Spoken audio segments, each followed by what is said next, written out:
Bob Morwell, recently retired United Methodist minister. As some of you know, I'm a son of this church. I grew up here.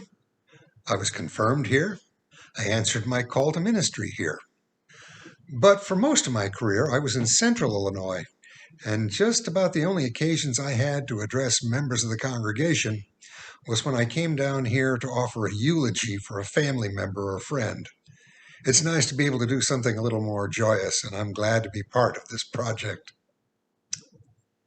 We're now approaching the Holy Day of Epiphany, which concludes the celebration of Christ's birth and recalls the visit of the Magi. The word Epiphany is of Greek origin and means a moment when you suddenly feel that you understand or suddenly become conscious of something that's very important to you and maybe to the world in general. Now, the Magi are mysterious figures who appear only one time in only one gospel, Matthew. Over the centuries, the gaps in our knowledge have been filled with legend and conjecture, and it's really pretty amazing how much we think we know about them that has actually come from non-biblical sources. Take, for instance, the beloved Christmas carol, We Three Kings. Even the title is problematic. Matthew never actually says how many of them there were. The number is inferred from the number of gifts they bring. Magi is a plural word, so we can safely assume there was more than one, but it might have been 2 or 5. We honestly don't know. And there's nothing in Matthew to indicate that they were royalty of any kind. That notion seems to have gained popularity in the medieval era about 1,000 years later. That may also have been around the time that they were assigned names, Gaspar, Melchior, and Belshazzar. The Magi weren't royals. They were priests of the only other monotheistic faith that existed in the Middle East at that time, a religion known as Zoroastrianism, named for its founder, Zoroaster, who preached in the 6th or 7th century BC in Persia, modern-day Iran. The religion is still practiced to this day. Its adherents are called Parsis, and the late Freddie Mercury was raised as one. And here's one more curve for you. The Zoroastrian priesthood included female magi. It's possible that the wise men were not all men. We really don't know. Along with the belief in a single God, both faiths strongly stressed ethical conduct. And there's evidence that members of each group felt a certain kinship with the other. I suspect that there were those who felt that the Hebrew god Yahweh and the Zoroastrian god Ahura Mazda were the same god known by different names. The Magi apparently believed that one way in which God communicated with humanity was through the stars. The heavens gave hints about divine intentions and plans.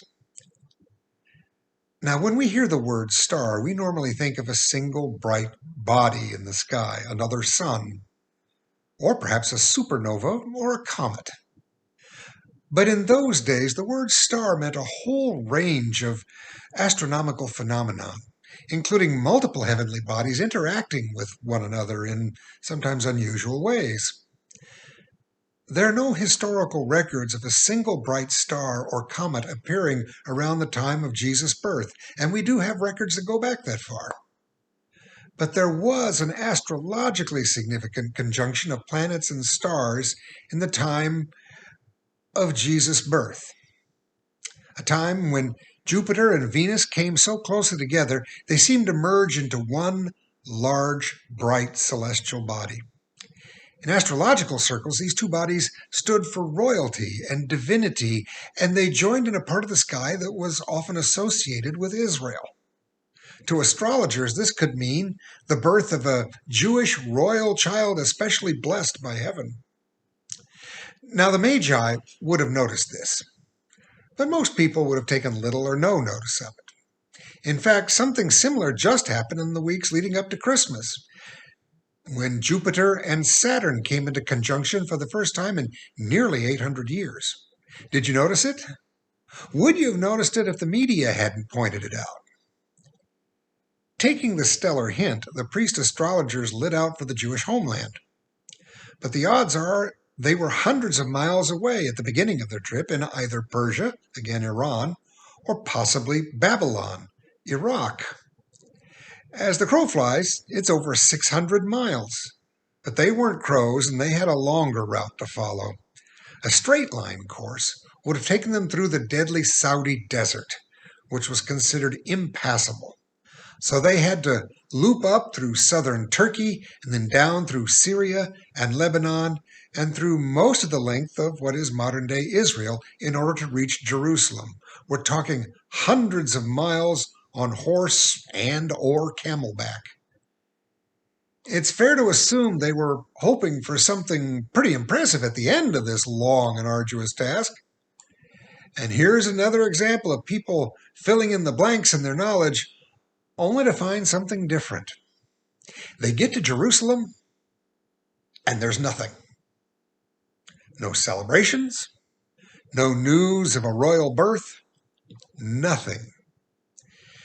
Confused and surely disappointed, they get an audience with Herod the Great.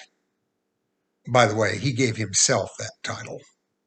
He's a narcissistic old tyrant who is seriously ill and frankly sinking into paranoid insanity. His sons are all adults, they're no newborns, and they keep their distance from the old man, who has killed at least 2, possibly 3 of their brothers and their mother because he saw them as threats to his place on the throne. Herod was definitely not a pious man. But he kept a kosher table, eating no pork, for instance, in order to placate the religious establishment. This led Caesar to note that he would rather be Herod's pig than Herod's son. He and his family made the Sopranos look like the Waltons. They ask about the Holy Child, only to learn that none has been born. But just maybe, something has happened in Bethlehem, about 6 miles away. This is enough to stir Herod's easily stirred paranoia, and so he asks them to please check it out and report back to him. He then plots murder as the Magi ride off out of town. Now, this is where almost every nativity scene gets it wrong. They didn't find him in a stable, but in a house. And it's apparently been a while since he was born. We're told that the Magi are thrilled when they finally find the child, but I'm guessing there was something of an interview process first. This was not at all what they had expected, and so when they found Mary and Joseph, there would have been questions. But eventually they're apparently persuaded that divinity has somehow stepped into humanity in the form of this plain brown wrapper of a peasant child. They present their somewhat odd but valuable gifts, and after what seems to have been a short stay, they begin the long trip home, sneaking out of town, after one or more of them have a dream warning them to get the heck out of Dodge and to stay far away from Herod. They may have already been rather creeped out by their earlier visit with him at the court. I can't help but imagine them riding off in the dead of night to avoid Herod's spies and asking each other, what did we just see? They'd expected a divine prince, born amidst the pomp and panoply of a royal house in a great capital, befitting the transcendent majesty and holiness of Yahweh or Ahura Mazda. Instead, they found a couple of obscure peasants and their seemingly unremarkable baby in a small town filled with other peasants, living in a community smaller than that of DeSoto or Cobden. They were pretty much the last people in the last place that these stargazing foreign priests would have expected.